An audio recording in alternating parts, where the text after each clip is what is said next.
Hello বন্ধুরা, তোমরা কেমন আছো? আশা করি ভালো আছো। মিলিপুরি সবাইকে স্বাগতম জানাই।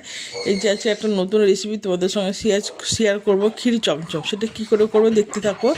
এই যে 3 লিটার দুধ নিয়ে নিয়েছি। 3 লিটার দুধটা আমি ভালো করে জাল দিয়ে নেবো। আর ক্ষীর কিনতেও পাওয়া যায়, কিন্তু কেনা ক্ষীরে চমচমটা ভালো হয় না।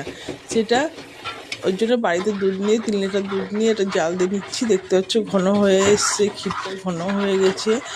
ঘন হয়ে যাবার এবার নামিয়ে রাখবো। নামানোর পর এই যে 1 বাটি হচ্ছে রুল ময়দা আর 1 বাটি হচ্ছে গমের ময়দা দিয়ে ভালো করে মাখবো। আর এই জিনিসটা ভালো করে মাখতে হবে। আর যত ফাটানো যাবে, যত হালকা হবে, তত বড়াটা ভালো হবে, ফুলবে। সেইভাবে আমাকে মাখতে হচ্ছে। দেখতে পাচ্ছ ক্যামেরাটা ধরতে অসুবিধা হচ্ছে। যাই হোক, মাখানোটা হয়ে গেলে এইবার এলাচ গুঁড়োটা দিয়ে দেবো। এলাচ গুঁড়োটা দিয়ে আর একটু মাখবো। মাখার পরে ঢেকে রাখবো, কেননা এলাচ গুঁড়ো দিলে সেন্টটা ভালো হবে আর খেতেও চমচমটা খেতেও সুন্দর লাগবে। হয়ে গেল, ঢাকা দিলাম। এদিকে জল গরম করতে দিলাম। দেওয়ার পরে সেরাটা করে নেবো, চিনির সেরাটা। আর চিনির সেরাটা একটু বেশি করে করতে হবে, তাহলে কী হবে, চমচমটা ভালো ডুবে থাকলে ভিজলে ভালো হবে।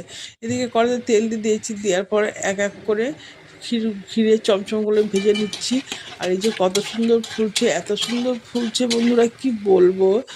দেখতে পাচ্ছ এত সুন্দর ফুলছে। ফোলার পরে এবার বাদামটাকে ভেজে দিলাম, নিয়ে এবার তুলে নিলাম। তুলে নিয়ে এবার এবার কী করবো, এক এক করে সবগুলো ভেজে নেবো।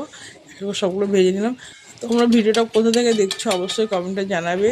আর আমার রেসিপিটা তোমাদের কেমন লাগলো অবশ্যই কমেন্টে জানাবে। ভালো লাগলে লাইক শেয়ার করবে। দিয়ে এবার দেখতে হচ্ছে সেটা কতটা সুন্দর কালারটা হয়ে গেছে। না, এবার ক্ষীরগুলো চমচমগুলো দিয়ে দিলাম কড়াইয়ের মধ্যে।